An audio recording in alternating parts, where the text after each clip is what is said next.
wars to Windu!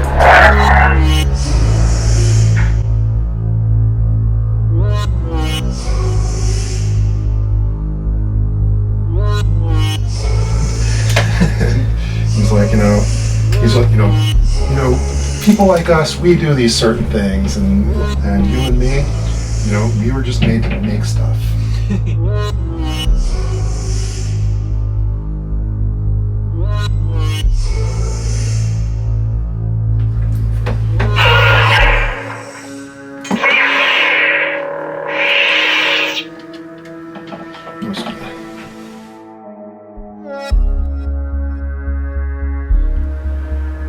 Just give it firm but moderate pressure.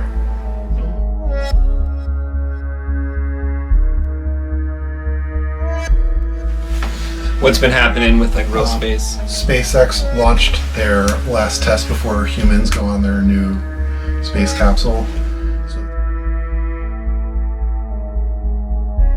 So the test was when it gets to maximum stress, they release the capsule. That goes away on its own to and simulating worst case scenario, could the crew survive if something goes wrong with the rocket? So since the nose cone of the rocket is no longer there, it's under tons of stress, it's no longer aerodynamic, it's just a brick. So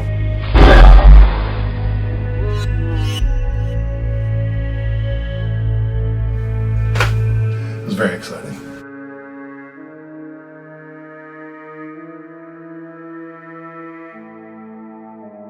But nobody was hurt or anything? No, because it was a test. But even if it was not a test, it would have been fine. Because the rocket, he said, it's hard to tell because it's tiny things on a camera from miles away.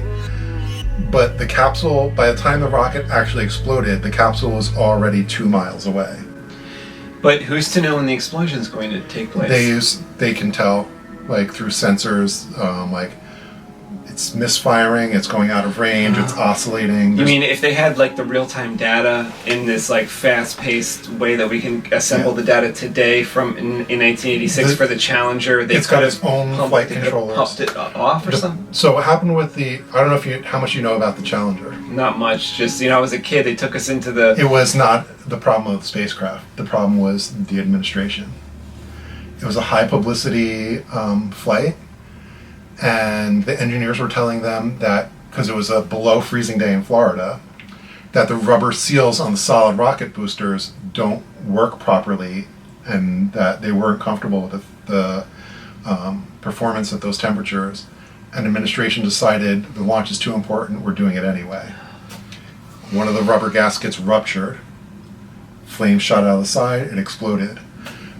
They're pretty sure that the crew survived at least until impact with the water. Really? Because the top of the spacecraft was explosion proofed. So they were strapped in, and if somebody had been able to get to them soon enough, they might have been able to save them. The cost of launching a space shuttle increased by 20 times because they put all these new safety measures in when all they had to do was actually follow the fucking procedures and not trying to bypass all the actual safety precautions. Yeah. Crazy. But SpaceX, so now they're required to make these crazy levels of safety. I mean, maybe not crazy because there's human lives, but they were ready to launch this thing a year ago, 2 years ago. But NASA's very slow and deliberate because they don't want to kill people. But then you said this was just a test. Nobody was on this one. Correct. So it was to prove that their systems worked. Every other rocket company has never done an actual full catastrophic test. They all just say, looking at our test data and the parts we used, it'll definitely be safe. You can see the smoke from here.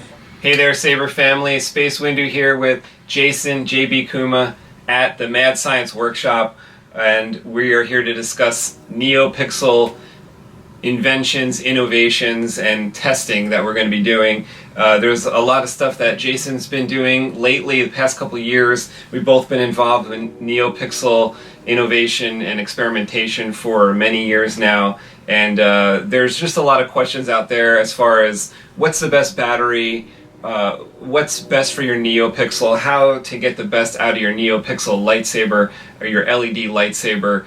There's a lot of unanswered questions out there, so we want to take the time to get into a lot of the testing of these supplies and materials and tell you guys which are the best ones. And Jason's developed a few devices here that are going to help us along the way with the testing. One of the things that I'm most interested in is the blade brightness. One of the cool things that you recently made for our experimentation with the luminescence of the blade is our light tester. This not only looks really cool, I think, it looks like something that could be on the wall of a spaceship, or a controller for a door on a spaceship, something like a real tool. And it is a real tool. What it does is it measures the lux power of lightsaber blades and various size lightsaber blades that could fit through these holes right here, and actually read the lux numbers off of it, which the tester that I bought on Amazon kind of failed to do a couple months back because the range just wasn't there for the type of high-powered lightsabers that we're making today. So with this new sensor that Jason put in here for me, we'll actually be able to get the numbers, the true numbers, off of these blades. How bright are they compared to one strip to the other? Slide your lightsaber blade into the device here, and it's going to tell you the actual lux reading of the blade brightness, which is really good information to have. Some of them were 7, 8, 10,000 lux, which is just, to me, it's crazy off the charts as far as what some of these blades can produce, especially some of these photonic blades that actually enhance the light coming out of the lightsaber, but also the light that's in the room. It's actually reflecting some of that back, which actually isn't present when you're inside this device. Right. You're only getting what the lightsaber is producing, so it's a very true reading here. Making this was like, I just need to make something. And This just came out you so posted nice. your video after I had already decided to make that for you. I was like, Oh, really? fuck. And then I was Wait, like, you saw the fail video after? Mm-hmm. Really? Because I thought that prompted you no. to make that. So I saw that video, I'm like, don't buy another one, Yeah. motherfucker. Yeah, and another interesting thing that you see is sometimes your eyeballs see a brightness that is not necessarily measured the same. So it's always going to be somewhat subjective. Sometimes it just has to do with your biology. Some people have eyeballs that are more sensitive to certain colors than other eyeballs. So that all is a factor, but with data you can make some informed decisions and decide on maybe a different blue LED than another one. Maybe some strip from one company uses a different sort of makeup and the blue looks brighter to your eyes, but also to the machine. So Yeah. you have more qualitative analysis on that. Like one thing I saw Plector Labs come out with the other day was it's like the 0.003 update for the Crystal Focus 10. One of the things in there was not only the color profiles being able to cycle through, but he had a Irv from Plector Labs programmed in like a 2-degree color separator toggle dial, which included I think 360 colors. That's nice. So as you turn the lightsaber, not the version 1 Crystal Focus 10 would be a click, click, click, and you might have 14 color profiles in there. Now you can set it to kind of every stepped shade. So how interesting would it be if it would probably take 2 days, because you'd end up charging your battery a couple times, but to actually test every single shade and what the numbers are. Sure. And this device that you made here can kind of do those averages, to kind of the previous 5 seconds. So it's like leave this color on for 5 seconds, kind of get the average. I mean, that would be a big job. But to have that chart, first we're going to start smaller, and just do more varied colors and see what, whatever I have on hand type of thing, like what we did today when we were testing earlier. But it's kind of like the possibilities are becoming endless with the amount of colors you can get, and then everyone wants to know, like, I should do a series of videos, like, how bright is it? Everybody wants to know, like, how bright is it, Yeah, and that was sort of my idea once I started fiddling around with making a testing device. So, well, how can you present that information in a useful way? To me, the blue looks really, really bright and awesome, and then you slide it into the tester that Jason made here. So you just kind of slide the blade through here, and it gives you a reading on the intensity of the light. And we're surprised on, some of these that look really bright to our eye have a lower number than some of these other colors that just look slightly brighter. Yeah, I mean, so it has to do with the science of things, which is part of my background on this stuff.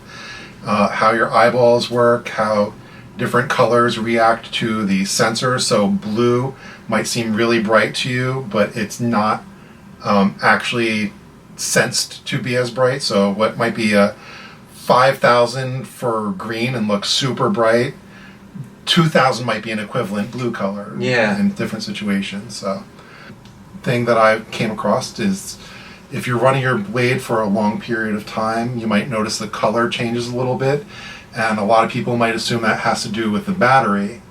And what I've discovered in my testing is that it's not necessarily the battery. It's actually related more to the heating of the blade and how that affects the LEDs themselves. There's some products that Jason's been working on, and one of them I think is super, super exciting, and we're going to talk about that in a little bit. One of the things that I was working on last year required some electronic testing, and I figured while I had my equipment out and my meters, I would see how my lightsaber blades worked, and I discovered some really interesting things. So then I started building, as Anthony pointed out, this tester which can measure the voltage, the current, the brightness, the different color settings in your saber, and give you real-time information, log that information so you can chart it out, and I'll share some of that data.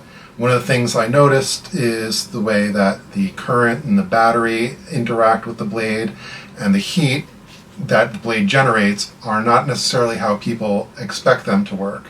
It'll be interesting to take a deeper look at some of the common so-called wisdom in the community that might not all be totally accurate. I would certainly like to. I just really love the way that this thing looks. This looks to me like it's a little too big for the belt, but it looks like something that could be on your belt. I've actually worn it on my belt, and I actually find it more comfortable than the lightsaber itself. Oh, really? Yeah, because it's light. It's light, and it's not dangling. If it's on kind of like the back of my hip, I don't notice it when I sit down and it's out of the way. I secure it on both sides to my belt with bolts, and it's very comfortable. The lightsaber, as anybody who's worn a lightsaber knows, it's always somewhere that you don't want it to be, unless you're using it as a hand rest. I just think that looks very Star Wars. And then this also lights up. So this can either take you can either take a lightsaber input and a blade on the other side, or this thing can generate its own pixel signal. So this will measure voltage, current, the lux. If it's making its own signal, it'll tell you in the logs what color you're outputting, as well as illustrating it there. And then this can be powered either from a lightsaber directly, it can be powered through an external source, or there's an internal battery, 3,500 milliamp hour cell phone battery. It's a nice convenient flat pack battery. It's very compact for all it does. I mean, I saw the insides of that, and it's really, really got a lot going on in there. It's pretty dense. So it's something else. That doesn't test the intensity of the blade, but it can. It does. Yeah. How does it do that without the enclosure? I have a separate clamp. So if you plug in your blade, the clamp will go on the blade and measure the light. Oh, okay. So the sensor's in the clamp. Yeah. We'll do real tests. We'll collect some real data. I'll cover how I collected my data, and I'll share some of my different gizmos that I use to make those things. So I think that will be fun as well. Jason's got something really cool to show you guys. I don't know if we've ever showed it before, but you have a really cool thing that turns pixel powered lightsabers into LED, Inhal LED lightsabers. Yeah, what I like to call the fancy flashlight. Yeah, because for people that use Neopixel lightsabers, you know that you might not want to do some heavy dueling with your blade because a blade is expensive. The blade's a component blade. Something could happen, and you don't want to have to be repairing your component blade when you smash it. But basically, it uses the POGO connectors and a Neopixel output to convert that into Inhal LED. So now you can just slide a standard blade into your lightsaber and go dueling, duel with your friends. Impact on the blade is not going to affect anything with your component blade because your component blade is not in. Yeah, you also have the benefit of a lighter blade, so the pixel blade doesn't seem that much heavier, but it can weigh almost a pound, and that's pretty significant compared to a regular empty blade. It also uses a little bit less battery, so if you're at a con or something or in a stage combat situation, you don't have to worry about as much about your battery. Yeah.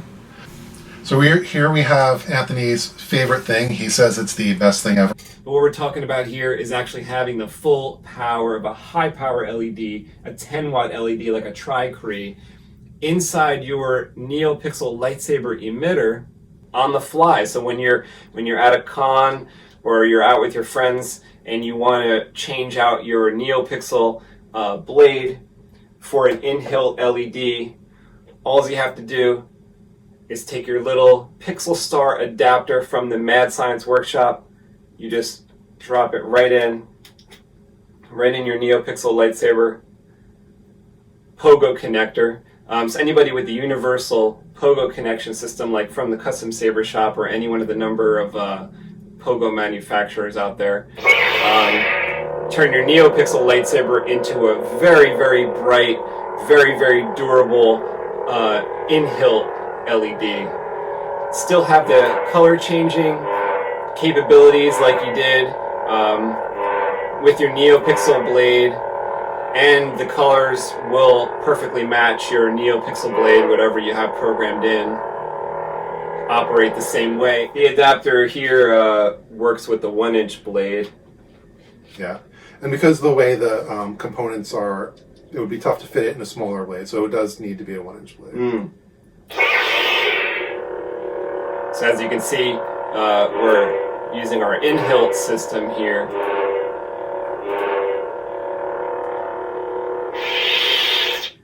Which as quickly as I put it in can be swapped back out for Neopixel.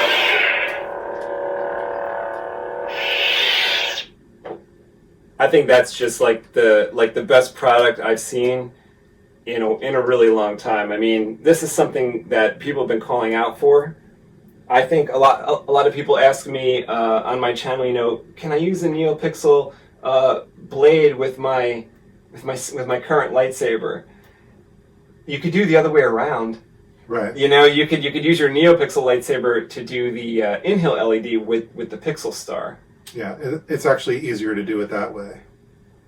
So this Pixel Star will actually only work with 1-inch blades, and we're going to show a lot more about the Pixel Star, Jason's new invention, in a future video. I just wanted to show you guys how awesome the idea was, and to show you this really cool prototype that he has worked up so that we could take a first look.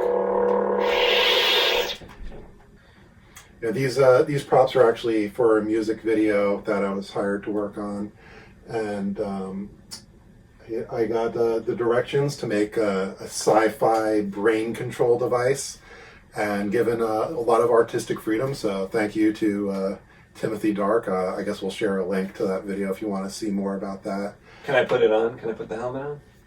Sure. Do you think it'll fit me? Yeah. I got kind of a small head. I assume you want it to be going. Well, I know you just put fresh batteries in it before, so. How much smarter will I get with this? Let's see. Oh, I think I just became almost as smart as Jason. Now I'm able to make lots of cool stuff too. This looks awesome. I'm getting the brain waves. I'm getting the voltage straight to my noggin. This is working. This is working. I'm coming up with a bunch of new ideas here. But I didn't have this on when I was coming up with some ideas before. I think I'm going to multiply my ideas now. Well, the trick is you want to keep to like 100 projects or less. So I thought you said 20 before. Well, you know, I was lying. Now that I have this helmet on, I'm up to 100. So I did. Before I thought I'd scare you away, but now you're with me. Now I'm on the level, Yeah. so I could handle a lot more. So yeah, send your requests. Look at this helmet. This is incredible. If these markers turn the other way, I'm going to go back in time. See that? We say that a 3,500 milliamp hour battery should last around a half hour, but really what I've found is it lasts quite a bit longer because we're not actually drawing the currents that we expect we might, especially if you're only running a blue blade. So a blue blade might only run 1 or 2 amps. So that's more comparable to a traditional, if you had a 3 blue Cree battery, your pixel blade will draw about the same amount as that. So we'll have all sorts of data. I'll have charts and I'll have all the data available for you to analyze yourself. And I really look forward to sharing that and seeing what we can do to take the Saber building hobby to the next level. Like I see right here, you purchased a bunch of batteries for the test. Sometimes I'm buying different batteries just to kind of try them out in lightsabers. And I think I called you or I texted you the one day where I bought one. It's called the Night Core. It's got a yellow label and it says Night Core on it. And I said it's the first 3.7 battery that I've ever tested above 6 volts. It was like 6.39 volts at the full charge. And it was so strong that I actually said, you know what, it kind of scared me that I'm not going to use this in a customer Saber. I don't know if this is something wrong with this battery or, but things like that need more extensive tests because it's like when I test something like that, that was too high and it threw me off, if you know what I'm saying. It wasn't like something was deficient with the battery. It was too good that I was like, I don't want this to blow up the componentry or, the components of the Saber. So I put it aside. I actually gave it to Harris to use in one of our personal builds, and he just put it in his latest build. And I said, how's that battery work? Because I don't want to give it to a customer because it's off the chart. Something's going on with the battery, but he says he's getting good runtime, he's getting good results from it. But it's things like that we'd love to know the answer to. And I think Nightcore has a okay reputation. They're used a lot in flashlights. They make flashlights, so it's part of the reason 18650s are so popular is because they're used in flashlights quite a bit. So yeah, we're going to test this whatever we can get our hands on. If there's something specific you want to test, the budget's not infinite, but if you want to share something, we'll try to figure out a way for you to send one of us a battery and we'll figure out how to test it. Because like I said in that thread, heat is an issue. I know it's an issue. I know scientifically why it's an issue. And I'm not just like making words. Yeah. Like if you turn your lightsaber on and you turn it off, heat's not an issue. But if you're in a situation where you're going to run it more than 5 minutes, it starts becoming an issue, as the data clearly shows. And you have a highly insulated thing with layers of insulation to diffuse it. Because like one of the big fictions is that you turn on your lightsaber and it goes from 4 to 3 volts. Like that's what everybody says. Not true. I clearly have data. I've used this. I used multiple meter setups. And we have a lot of specialized tools that we're going to use to measure all this different stuff. And all the stuff that you're going to be using for all your testing is basically custom units designed and made by you. So basically, there is not going to be any other tests out there like it. These are going to be the best tests and specialized for lightsaber building, prop building. Now, I think these videos could be really important to a lot of people. When do you think the first of them is going to come out? I think the first video will be around the middle to end of February and will be fact or fiction powering your lightsaber. So that's going to be a video basically all about batteries. Yeah. The misconceptions and myths and facts about batteries and the results that you discover through the tests and stuff. That'll be great. I think that's like the most important component of these like newer style lightsabers is probably the battery, especially because there's such a wide range of choices out there. And even when you're on the lightsaber specific websites like the Custom Saber Shop, there's different batteries that like are for specific things. Like if you're building a Neopixel lightsaber, you might not want to buy that battery. You might want to buy that battery, you know, so that'll be the... Yeah, and, you know, for instance, you might think you want the most amps. Right. Maybe you want the best runtime, and those might not be the same battery, even though they're rated the same. As far as one of those constraints is concerned, they might not actually operate that way. And that depends a lot on the protection circuit as well as the chemistry and manufacture of the battery. Right. I can't wait to find out some of the results you find as far as like that rating that's written on the battery versus like what it actually is. Check out those videos when they come out. They're going to be called Lightsaber Fact or Fiction. It's probably going to be a series about 3 or 4 videos. Thanks, Jason. Thanks for doing this. All these tests are going to be a lot of work, but they're really going to help out a lot of people, and they're going to help me out. I don't know the answers to all these questions that people have either. So when we get these readouts, it's really going to be a new day. So thank you for doing these tests. Thank you for watching, and we'll be back soon with Lightsaber Series Fact or Fiction. Come and check it out. Thanks for stopping by. It's been great talking to you, and I look forward to testing all this stuff. Yeah, it's going to be a lot of fun. I really had a great time in the Mad Science Workshop. I love your display board. I love all your gadgets. They're crazy, and I got a lot smarter by wearing the helmet. All right. Thanks, guys. Ahoy, Saberinos. JBKUMA here with SpaceWindu in the Mad Science Workshop where he's cutting into my... I have to put this down. Can't control himself for 5 seconds.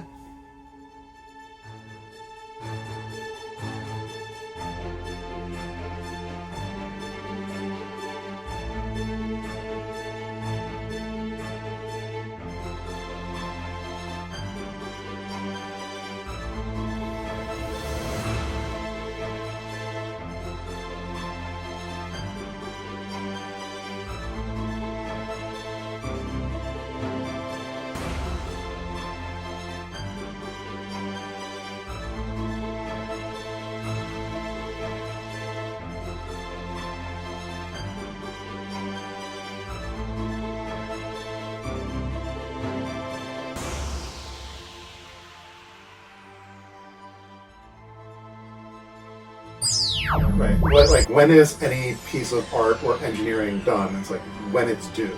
Yeah. There's always something you can tweak or change. So